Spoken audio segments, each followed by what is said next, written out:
Convido os irmãos a abrir a palavra de Deus na carta que o apóstolo Paulo escreveu aos Romanos. Vamos fazer a leitura no capítulo 2 e leremos os versículos de 1 a 4. Carta do apóstolo Paulo aos Romanos, capítulo 2, versículos de 1 a 4. E diz assim a palavra de Deus: Por isso, você é indesculpável quando julga os outros, não importando quem você é, pois naquilo que julga o outro, você está condenando a si mesmo, porque pratica as mesmas coisas que condena. Bem sabemos que o juízo de Deus é segundo a verdade contra os que praticam tais coisas. E você que condena os que praticam tais coisas, mas faz o mesmo que eles fazem, pensa que conseguirá se livrar do juízo de Deus? Ou será que você despreza a riqueza da bondade, da tolerância e da paciência de Deus, ignorando que a bondade de Deus é que leva você ao arrependimento? Meus irmãos, nós vivemos hoje num momento da história onde o vitimismo ele é uma virtude. A gente percebe isso, principalmente nas redes sociais, onde as pessoas, elas, em todo momento, elas querem sinalizar virtudes, de como elas são boas, de como elas são caridosas, de como é justo, às vezes, alguém que falou alguma coisa, todo mundo se reunir e acabar com a reputação daquela pessoa. A gente vê no nosso meio, hoje, independente se são cristãos ou não, pessoas moralistas, pessoas que querem exercer uma justiça própria, esquecendo que o outro, ele também tem suas limitações, da mesma forma como aquele que julga tem as suas limitações. O texto que nós lemos aqui em Romanos 2, ele está num contexto em que o apóstolo Paulo ele está conversando, obviamente, com os cristãos da igreja de Roma, do primeiro século, uma igreja que já estava plantada. Paulo nunca foi a esse lugar até esse momento, né? Isso foi antes de sua primeira prisão em Roma. E Paulo ele está ensinando as premissas básicas da teologia. A gente pode até entender que existem uma ordem sistemática do conhecimento da salvação de Deus que o apóstolo Paulo apresenta aqui aos romanos.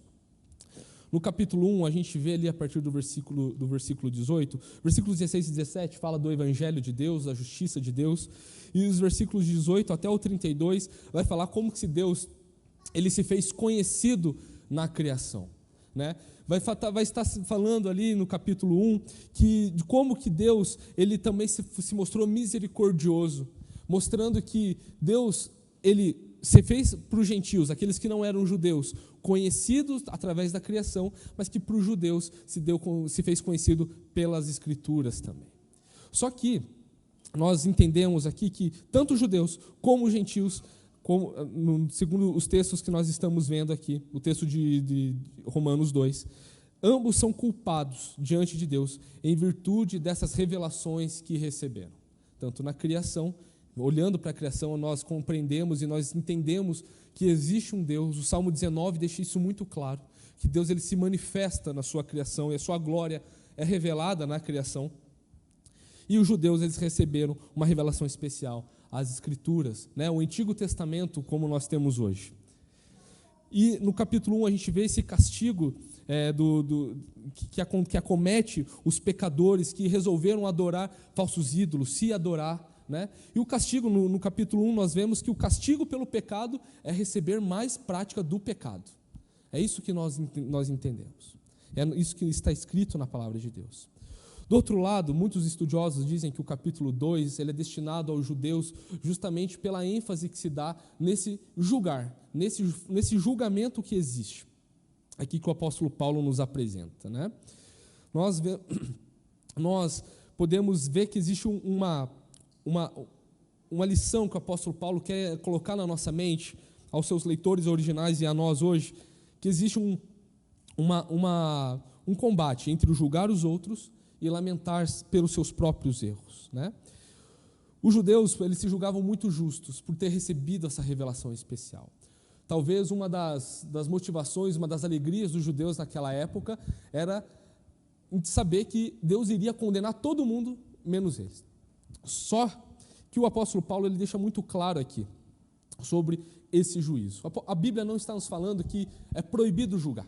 Não é isso. Certa ocasião, lá em João capítulo 7, Jesus está falando com os fariseus, e ali Jesus está falando sobre o sábado, ele está falando sobre a circuncisão no sábado, ele está falando sobre o momento em que ele operou o milagre no sábado, e Jesus, no versículo 24 de João 7, vai falar que é importante julgar sim, mas julgar segundo a reta justiça. A Bíblia nos incentiva toda hora a termos discernimento das situações à nossa volta e saber aquilo que é certo e aquilo que é errado. Em Mateus capítulo 7, Jesus vai estar falando sobre o não julgar, e tem a mesma ideia do que o apóstolo Paulo está falando aqui sobre o julgar, que não é simplesmente um julgar baseado naquilo que é justo, mas é um julgar onde você tem uma trave no seu olho e está falando do cisco do olho do seu irmão. Lá em Mateus 7 nós vemos essa analogia que Jesus fala sobre o julgar.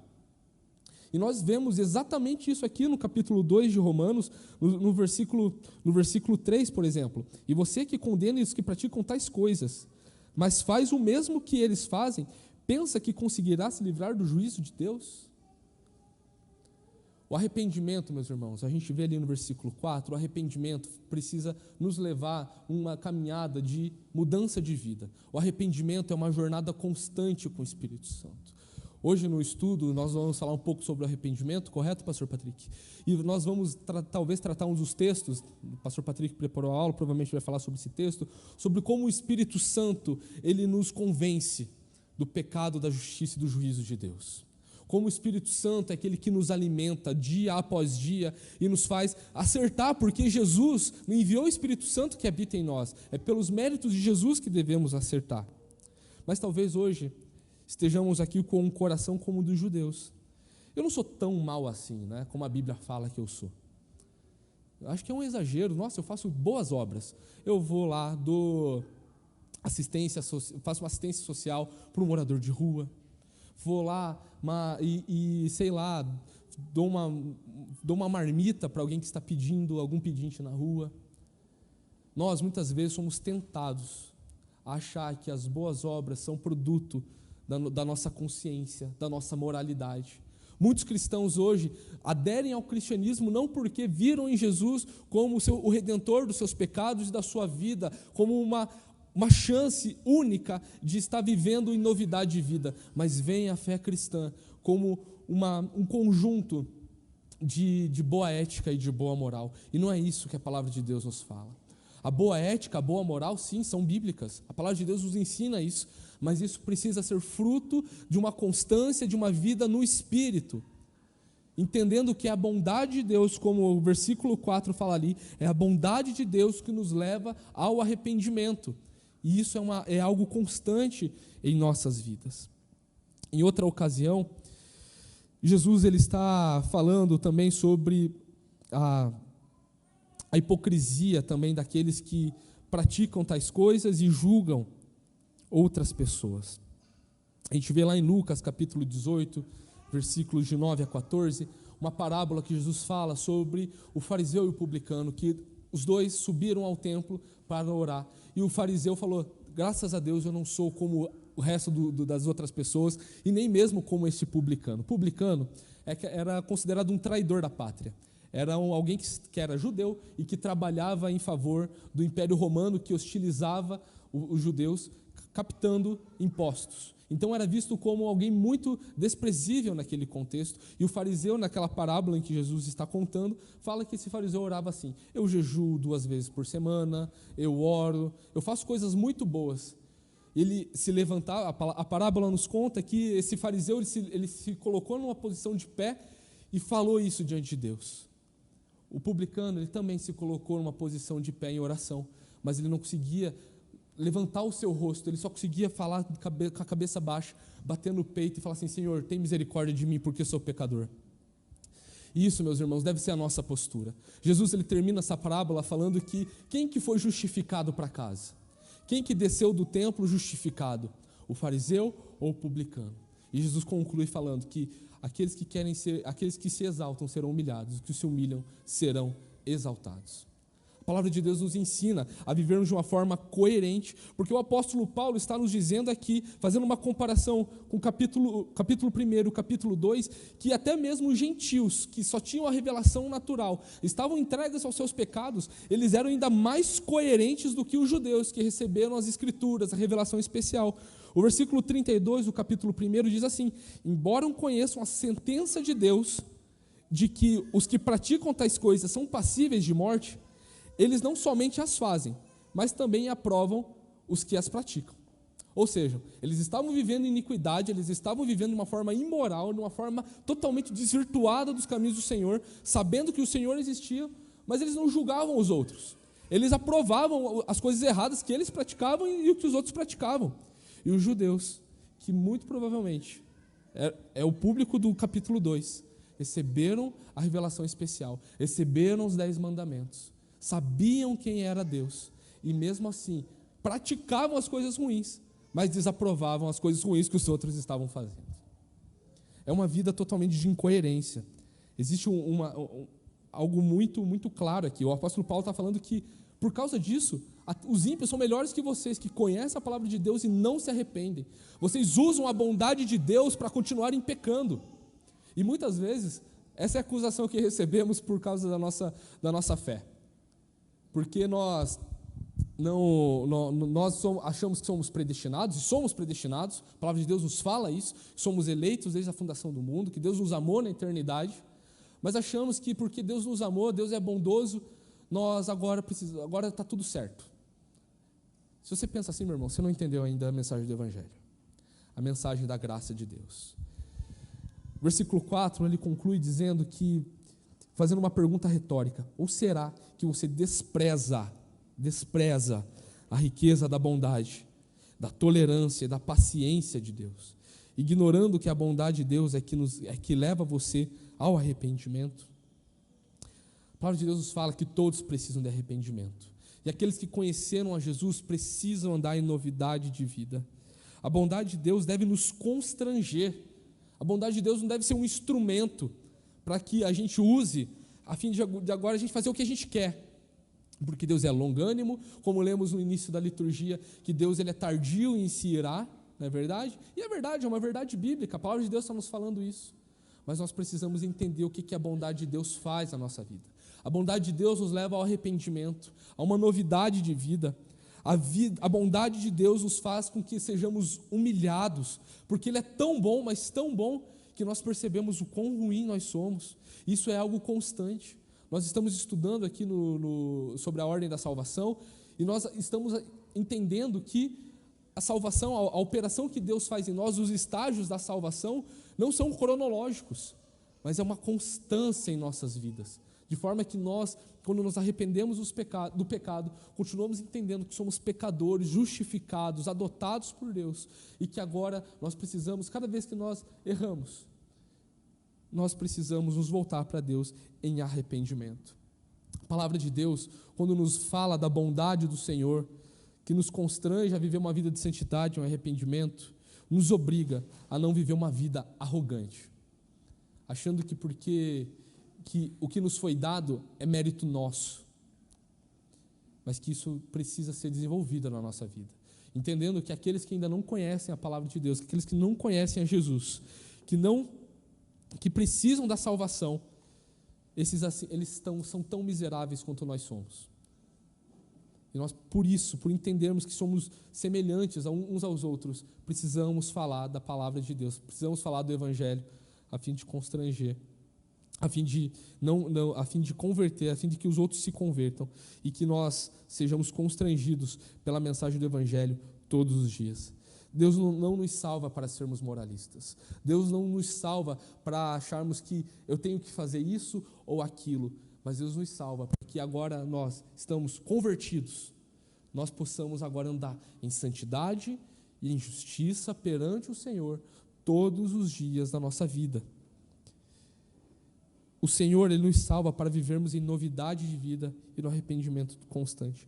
A mensagem do Evangelho diz que nós somos maus, mas que existe um Deus bom. Existe uma realidade ruim, mas existe um Deus que opera nessa realidade ruim. E esse Deus, Ele é bom. É a bondade de Deus que nos conduz ao arrependimento.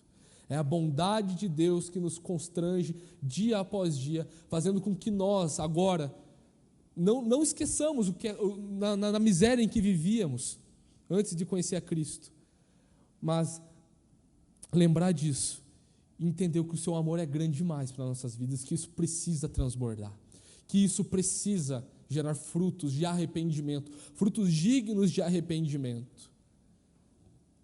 Isso não vem de nós, isso não é mérito nosso, mas porque nós temos a mensagem revelada nas Escrituras, a revelação especial. Nós estamos num mundo que também contempla a glória de Deus e que revela esse grande amor de Deus. Nós temos muito mais motivos, infinitos motivos, porque o amor de Deus é infinito, para agradecermos, para sermos humildes, para sermos gratos ao Senhor por tudo de bom que Ele tem feito nas nossas vidas.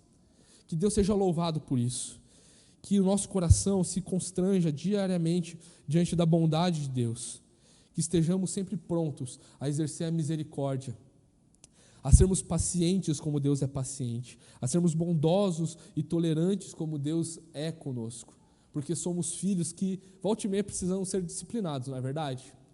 Mas precisamos entender que até mesmo na disciplina de Deus existe arrependimento, existe bondade que nos leva ao arrependimento das nossas más práticas. Queria orar com você essa manhã e assim finalizarmos o nosso culto. Bondoso Deus, te louvamos porque o Senhor é bom, as suas misericórdias duram para sempre. E que privilégio, Pai, ser filho da graça, Pai, do Senhor. Te louvo, Deus, porque o Senhor nos chamou, o Senhor nos amou, Pai, sem ver mérito algum em nós. Não permita, Deus, que o nosso coração carnal, Pai, usurpe da sua bondade, achando que aquilo que nós fazemos de bom é mérito nosso, mas que nós entendamos, Pai, que é por causa de Jesus que nós acertamos, e que quando nós erramos é por nossa culpa. Mas obrigado por ser um Deus misericordioso que nos ama, que mesmo vendo o nosso erro, Pai, não nos dá a paga que nos é merecida, mas o Senhor continua sendo bondoso e misericordioso com pecadores tão maus que somos. Cuida de nós, Deus, que o Seu Santo Espírito continue a nos conduzir a viver uma vida íntegra, Pai, a uma vida a gerar bons frutos, Pai, frutos que são dignos do Seu caráter, Pai, frutos que faz com que nós sejamos